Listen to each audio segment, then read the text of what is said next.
At 76, Richard Gere, one of Hollywood's most iconic leading men, has lived in self-imposed exile, not because of disgrace or failure, but by choice. Known for his role in Pretty Woman, Gere was the embodiment of charm, sex appeal, and global stardom. He became one of the most recognizable faces in the world, but today, he is banned from Hollywood's largest market, estranged from an industry that once adored him.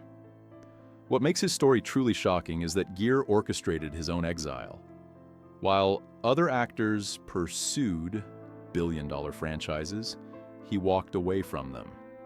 He chose a Tibetan monk's advice over the glittering red carpet of Hollywood, trading luxury for spiritual peace. Hollywood turned its back on him when he spoke out on human rights.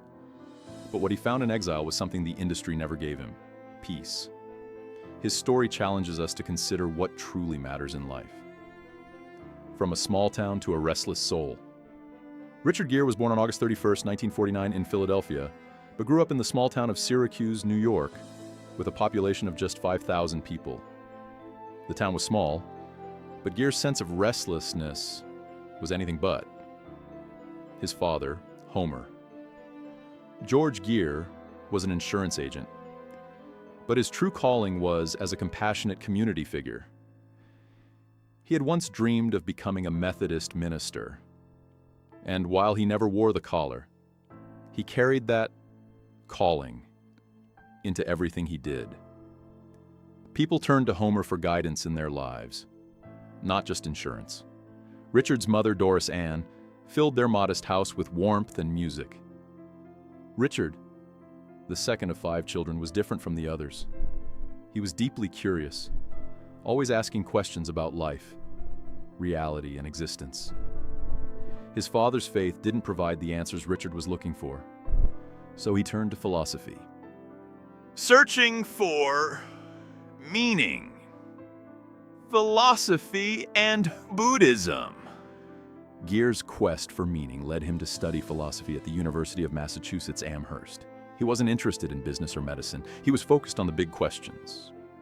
What is existence? What is reality? What is being? As a young man from a small town, these weren't just academic exercises for him, they were a search for survival. His deep dissatisfaction with his surroundings and the answers provided by his upbringing drove him to devour books on philosophy. He explored ideas from thinkers like Bishop Berkeley and began questioning assumptions about reality itself. It was during this time that Gere found Buddhism. He studied Zen Buddhism under Kyozan Jushu Sasaki and later became a practicing Tibetan Buddhist. He even walked across Tibet as a pilgrim, finding in Buddhism not just an intellectual pursuit, but a spiritual home. The actor's journey from theater to Hollywood. In 1969, at the age of 20, Gere moved to New York City to chase his dream of becoming an actor. He worked tirelessly at various theaters, including the Seattle Repertory Theater and the Province Town Playhouse on Cape Cod. His first major role came in Rosencrantz and Guildenstern Are Dead, but it was a struggle. Gere slept in his car, auditioned constantly, and barely scraped by. In 1973, he landed a breakthrough role in the original London production of Grease, playing the character of Danny Zuko before John Travolta made the role famous. The gritty, raw nature of the stage version of Grease resonated with audiences, and Gere started to attract attention. But it wasn't until the late 1970s that Hollywood really began calling.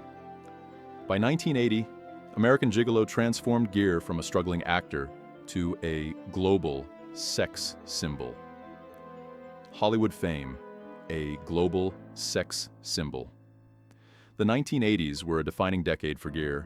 He became one of Hollywood's most bankable stars, his name on the marquee guaranteed to draw in crowds. American Gigolo 1980 catapulted him to fame as a high-end escort, a role that perfectly showcased his charm and sensuality. He became an icon of eroticism, and audiences couldn't get enough. But despite the allure of fame, Gere felt increasingly detached.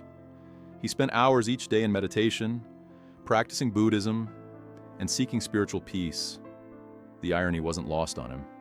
Here he was, a man who had spent his life trying to detach from ego and desire, now being worshipped for embodying those very things. In 1982, an officer and a gentleman solidified his place as one of Hollywood's top leading men, grossing nearly $130 million and earning him his first Golden Globe nomination. The turning point: advocacy and backlash. By the late 1980s, Gere's career started to cool, but his personal journey was shifting in a more profound direction. He became an outspoken advocate for Tibet, using his platform to speak out against China's brutal occupation of the region. This wasn't just celebrity activism. This was a deeply personal commitment to a cause that had been brought to him by the Dalai Lama himself. Gere's outspoken political views put him at odds with Hollywood. China, with its massive box office potential, was a critical market for the film industry. Gere's public condemnation of China led to significant pushback. In 1993, at the Academy Awards, he used his global platform to denounce China's human rights abuses. The backlash was swift. Hollywood studios started shelving projects with Gere attached, and he was effectively banned from working in China. But for Gere, there was no regret.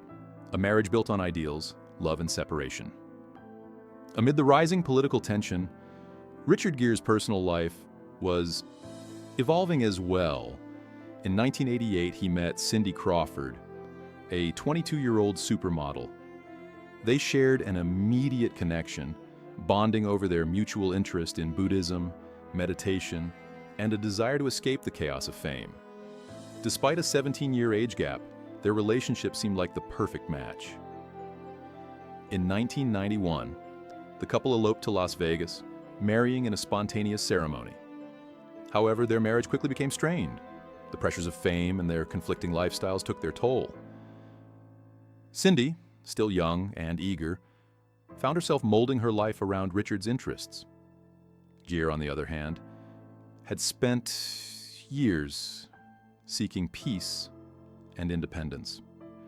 Their differences grew, and by 1994, the couple separated after just 4 years of marriage.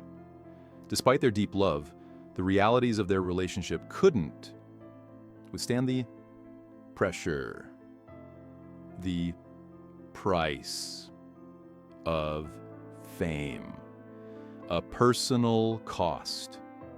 While Richard Gere had risen to international